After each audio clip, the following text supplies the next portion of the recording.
कि लड़की बहुत ज़्यादा डिप्रेस्ड है, अगले दिन सैनिटरी पैड पहना, अगले दिन CEO बन गई।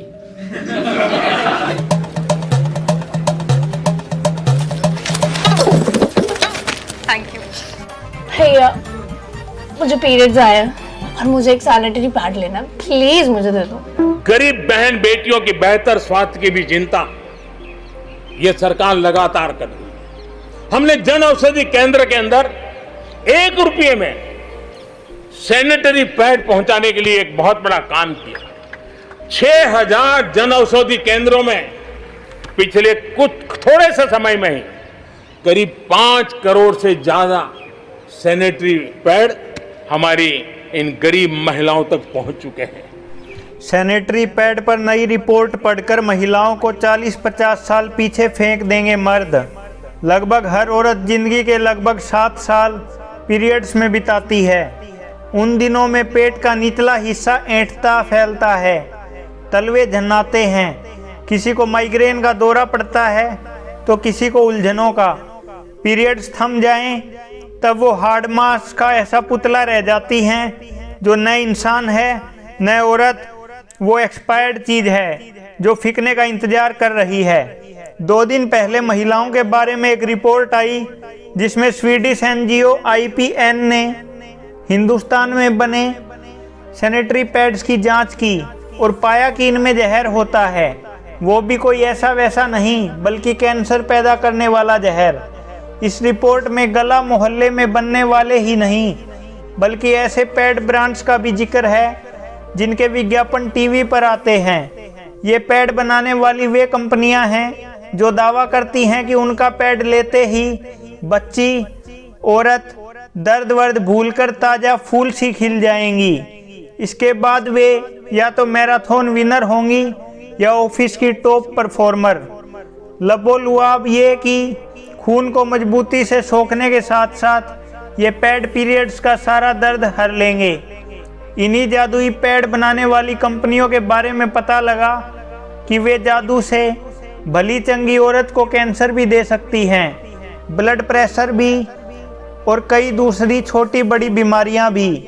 रिपोर्ट पढ़ते हुए पहला ख्याल आया, ये खबर गांव कस्बे की बच्चियों के पिताओं तक न पहुंचे, वरना पढ़ने के तुरंत बाद ये होगा कि पैड्स के लिए पैसे खर्चने बंद हो जाएंगे। भाई कौन सा पिता अपनी बच्ची को कैंसर देना चाहेगा, वो भी खुद खरीद कर। छत्ते पर कंकड़ लगते ही जैसे मधुमक्खी बिदकती है, भन्नाए मर्द भी वैसे ही अपनी कोठरियों से निकल पड़ेंगे और ताएं फाएं आदेश जारी कर देंगे, कल से पैड एकदम बंद। शायद ही कोई हो जो इस बात पर आंदोलन करे कि खून सोखता ये पैड उनकी बेटी, पत्नी, बहन, माँ की जिंदगी न सोखे। कोई उन ब्रांड्स के खिलाफ नहीं लिखेगा, वो लिखेगा कि कैसे पुराने वक्त में माएँ बहनें पुरानी सूती साड़ी का भरपूर इस्तेमाल करती थी। साड़ी का एक टुकड़ा रोटी के डिब्बे में समा जाता था तो दूसरा हिस्सा तय लगाकर पैड बन जाता। फिर इन पैड्स को घर के किसी खुफिया तहखाने में सिले बिस्तर के नीचे या फिर फफूंद खाती अलमारी में सबसे पीछे रख दिया जाता ताकि अगले महीने दोबारा काम आए। कितना आसान, पैसे भी बचे और कैंसर का खतरा भी नहीं। तो औरतें अपनी दादियों नानियों की राह पर चलो, सैनिटरी पैड फेंको और राख, जूट, कपड़ा जो भी मिले झट से लपक लो।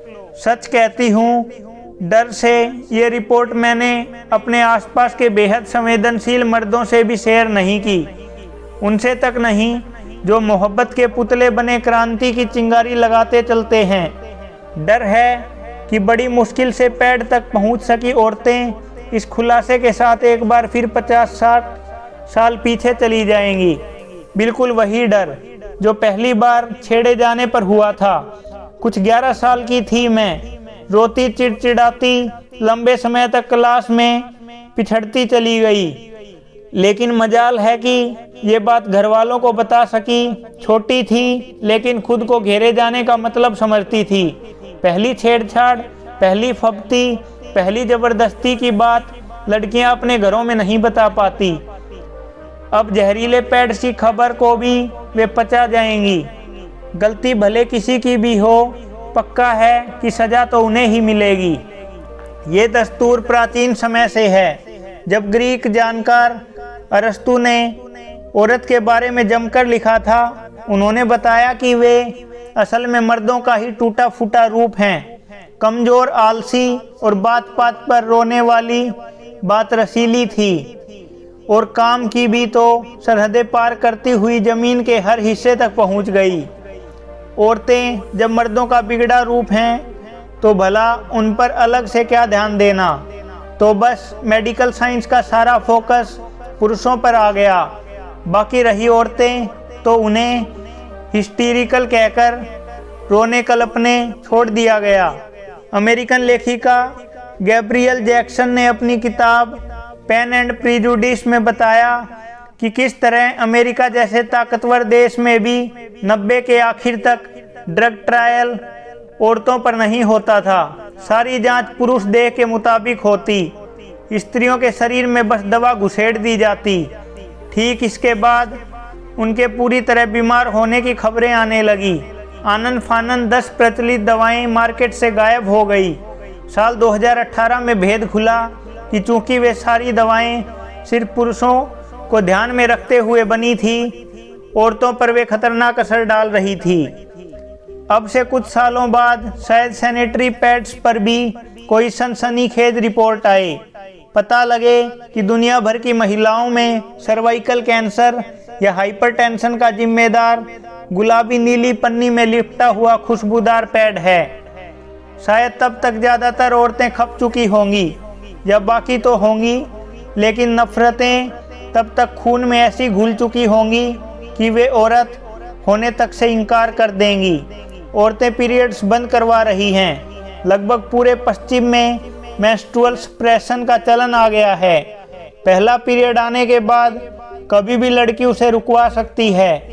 हर महीने खून बहाकर एनीमिक होकर प्रेगनेंसी झेलने का कोई मतलब नहीं। जब पीरियड्स के दर्द को नए जमाने का चोंचला कहकर मजाक बनाया जाए या फिर खून सोखता पैड में खतरनाक केमिकल भर दिया जाए कि औरत मर भी जाए तो किसे फर्क पड़ेगा। फर्क तो पड़ता है बॉस, समझ जाओ, क्योंकि शुरुआत हो चुकी है।